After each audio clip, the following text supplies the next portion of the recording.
Hi, my name's Tanya Riedel, and we came to Meadow Park because of the youth program. Our kids became involved, so they kind of asked us to try out Meadow Park. We did. We really prayed about it as a family and really believe that this is where God led us to be. Our kids have been involved actively in the youth program for the last, I think, 3 years, maybe 4 years, and have just highly benefited from the experience here, but came here and because of the programs here and because of their experiences made the decision then to be baptized, and fortunately we're able to be baptized by two of their favorite youth leaders, Jenny and Nick Gardner, and I can tell you as parents we were incredibly blessed that day, not only because of the experience but because the youth leaders that invest so much time here all came. Many of them attend the Bethel campus, and they all made an effort and came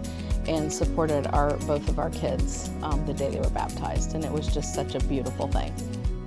Seeing our 16-year-old, almost 17-year-old get up all on his own to come and help with setup at PAL, it warms my heart every week. It's not something that we say, hey, you gotta do this tomorrow, you gotta get in bed, whatever. He just does it. He gets up, and to see a teenager do that and want to serve in a way it warms your heart as a parent.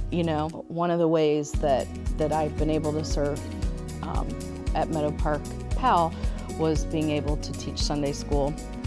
And you never really know when you're gonna make that pivotal difference in somebody else's life, and you just hope that you just follow God's leading and it happens. And so we were talking about how God makes us all unique and that we all have gifts that God gives us. And so one of the little girls was a kindergartner, I think at the time, and she just was very perplexed when all the kids could tell you what they were good at, and she just couldn't come up with anything.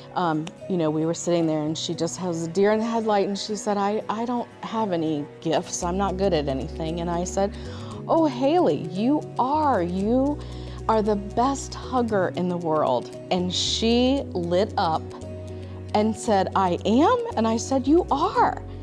And so we go on with the lesson, and a little bit into the lesson, she raises her hand, and I said, Haley, what do you want to share? And she said, I was just wondering if you would like one of my really good hugs.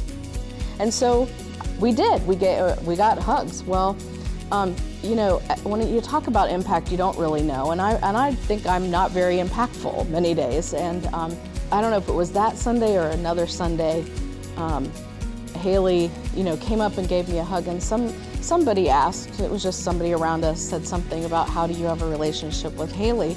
And I didn't even need to answer because Haley turned around and she said, well, she's my hug best friend. And so it was just a great moment. It's about stepping out, and I think in the body of Christ, we've got to love on each other. It's a hard world to live in. People are faced with a lot of different challenges and a lot of different things, and sometimes we know about them and sometimes we don't. And so if we as believers can step out of our comfort zone and give that hug, give that compliment, serve in some way, pick up trash. At PAL, lots of people help pick up chairs and do the little extras. It just matters, and you never know when you're going to have an impact, so step out.